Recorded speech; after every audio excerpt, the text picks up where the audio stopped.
So good morning, everyone. As Amy mentioned, I'm a volunteer member of the Consumer Council at Healthcare for All.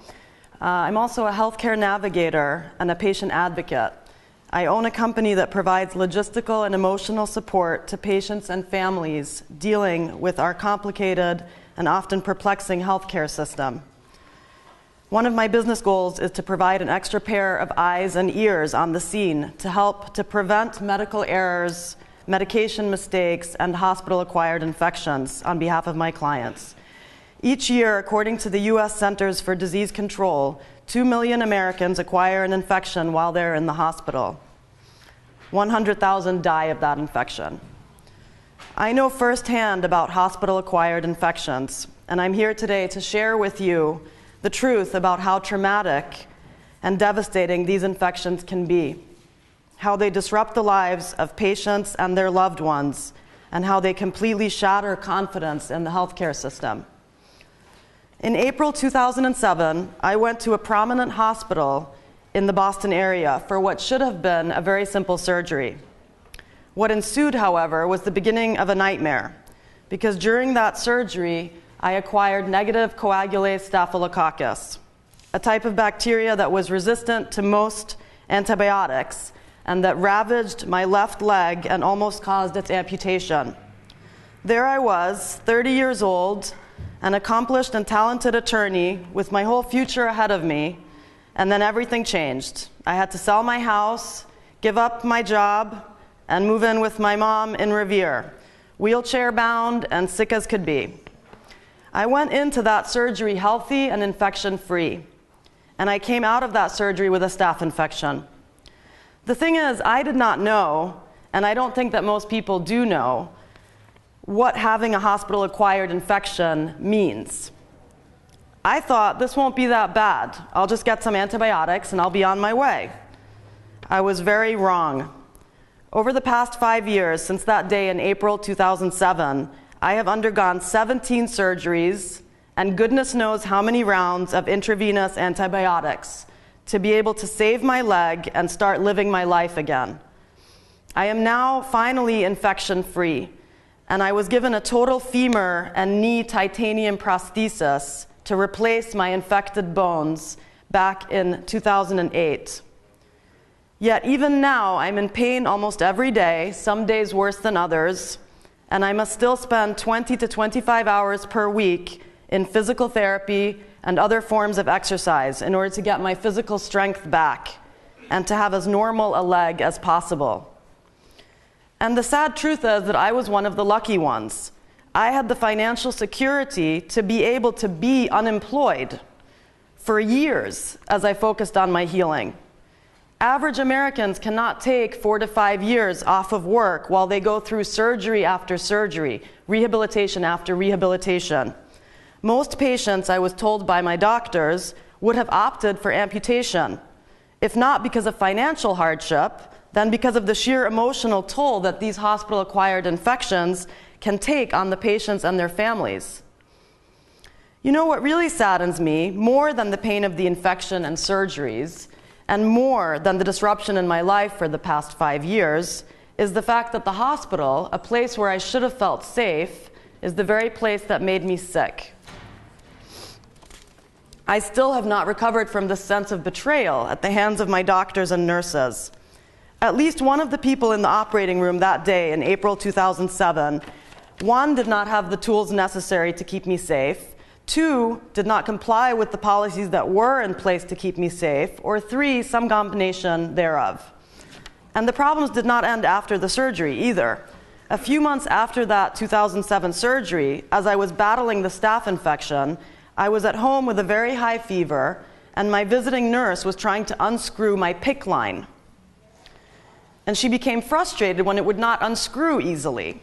She grabbed a household wrench that was sitting on the coffee table and used it to successfully unscrew the PICC line. But of course, the wrench was not sterile.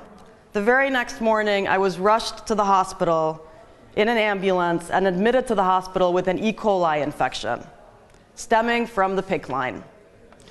And a few months after that, I acquired C. diff, another common hospital-acquired infection, following a day in which a nurse's aide came in and out of my hospital room with only sporadic hand washing and gown changing. I wanted an apology, some acknowledgement from someone that the hospital and its staff were making me sick. Healthcare professionals are generally caring people who want to keep their patients safe, but they rarely apologize because currently there is a major disincentive for doing so, since an apology can be used against them in a medical malpractice lawsuit. We consumers and lawmakers need to work with hospitals and healthcare professionals to make hospitals safer. And in order to do that, first we need to create a culture in this country in which patients are encouraged, even expected, to speak up and ask questions when something is happening that just doesn't feel right. So when a nurse's aide does not wash her hands, or when a visiting nurse reaches for that unsterilized household wrench, the patient should feel 100% comfortable in speaking up. And I, who I'm a very assertive person, did not even speak up in my own defense until after the fact, until after the damage had been done. And when I did speak up, I was met with resistance and defensiveness on the part of my medical team. This old paradigm that we all have bought into at one time or another views healthcare professionals as gods, all-powerful, all-knowing, never to be questioned, and patients as weak, incompetent, less than. We need to wash our hands of this old way of seeing things and doing things. Because if a patient speaking up becomes a common practice, then healthcare professionals will begin to see patients as collaborators rather than antagonists. And even more importantly than that, patients will start to see themselves as major contributors to their own care. I believe that everything happens for a reason, and the truth is that I have found my life's calling in patient advocacy as a result of these experiences. I will spend the rest of my life teaching patients and their families how to be assertive, empowered, and informed. And I will advocate for those patients who are too sick, too weak, or perhaps even just too shy to advocate for themselves. However, there is no reason for anyone to go through what I went through. It was preventable. It is preventable. I would like to end today with a quote from Atul Gawande, who is a 2006 MacArthur Fellow, a general surgeon at Brigham and Women's Hospital, as well as an associate professor at Harvard Medical School and the Harvard School of Public Health. Dr. Gawande, in his book, appropriately named Better, tells us, quote, "We always hope for the easy fix, the one simple change that will erase a problem in a stroke. But few things in life work this way. Instead, success requires making 100 small steps go right. One after the other, no slip-ups, no goofs, everyone pitching in," end quote.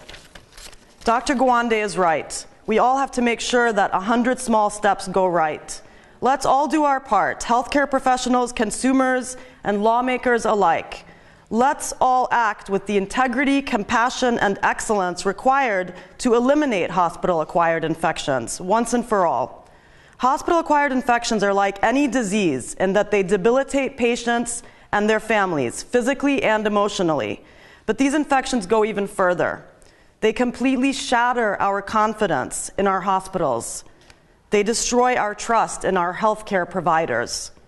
We need to start rebuilding that confidence and trust together right now, and as Dr. Gawande says, no slip-ups, no goofs, everyone pitching in.